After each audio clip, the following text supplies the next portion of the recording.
নমস্কার বন্ধুরা, প্রতিদিনের মতো আজও চলে এলাম তোমাদের সামনে আমার ছোট্ট ভিডিও নিয়ে। তাই দেখো, এটা কি বলতো, এটা হচ্ছে উচ্ছে পাতা। তা কালকে যখন সন্ধ্যাবেলায় নিয়ে আসা হয়েছিল তখন তো একবারে টাটকা ছিল। তা আজকে সকালে দেখছি একটু নেতিয়ে গেছে, কেননা ধরো গরম তো খুব, তার জন্য। তা আমি এখন পাতা কটাকে নিয়ে নিয়েছি। আর এইটা কি বলতো, এটা হচ্ছে আমার ছাদ বাগানের তোলা শিউলি গাছ থেকে শিউলি পাতা।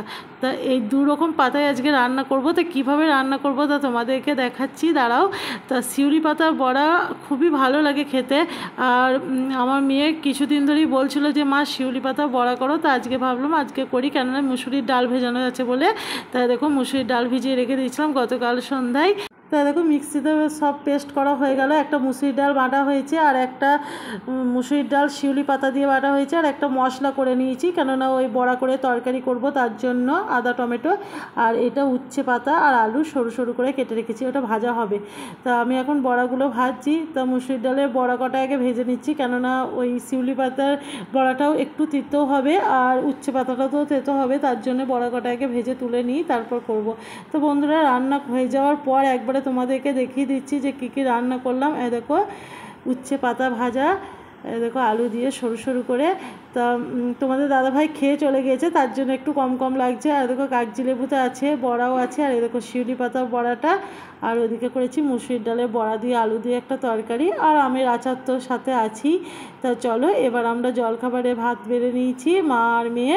তোমাদের দাদাভাইয়েরও খাওয়া হয়ে গেছে, মনারও খাওয়া হয়ে গেছে। তো দাঁড়া বন্ধুরা, দেখো লেবুটা এখন মাখাচ্ছি। তা কাগজি লেবুরও তো আলাদা একটা সেন্ট লাগে ভাতে খেতে, গরম গরম ভাত আর এই কাগজি লেবু গরমকালের দিনে খুবই ভালো লাগে।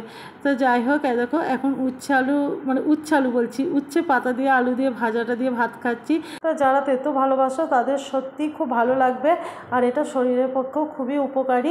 এবার চলো শিউলি পাতার বড়াটা দিয়ে খাওয়া হোক। এবার শিউলি পাতার বড়াটা খেয়ে বলছি। তা এটা খেতে কি বলতো, একটু তেতো হয়, কিন্তু এটা শরীরের পক্ষে খুবই উপকারী। যখন মানুষের শরীরে জ্বর আসে, তা জ্বর যখন ছাড়তে চায় না, মানে অনেক দিন ধরে জ্বরটা থাকে, তখন নাকি এই শিউলি পাতাটা খেলে অনেক উপকার পাওয়া যায়। তো যাই হোক, আমার দিদু এটা খুব রান্না করতো মামার বাড়িতে। তো যখন যেতাম, মানে আমি খুব ভালোবাসতাম বলে যখনই যেতাম তখনই আমাকে দিদু এই শিউলি পাতার বড়াটা ভেজে রান্না করে খাওয়াতো। তা এখন আর দিদুও নাই, আর শিউলি গাছও নেই মামার বাড়িতে। সেই জন্যে আমি আমার ছাদ বাগানে শিউলি গাছ লাগিয়েছি, যে যদি কোনো দিন মন হয় পাতাটা দিয়ে বড়াটা খেতে পাবো, সেই জন্য। তো যাই হোক বন্ধুরা, আজকের ভিডিওটা তোমাদের কেমন লাগলো অবশ্যই কমেন্টে জানিও। তোমরা সবাই ভালো থেকো।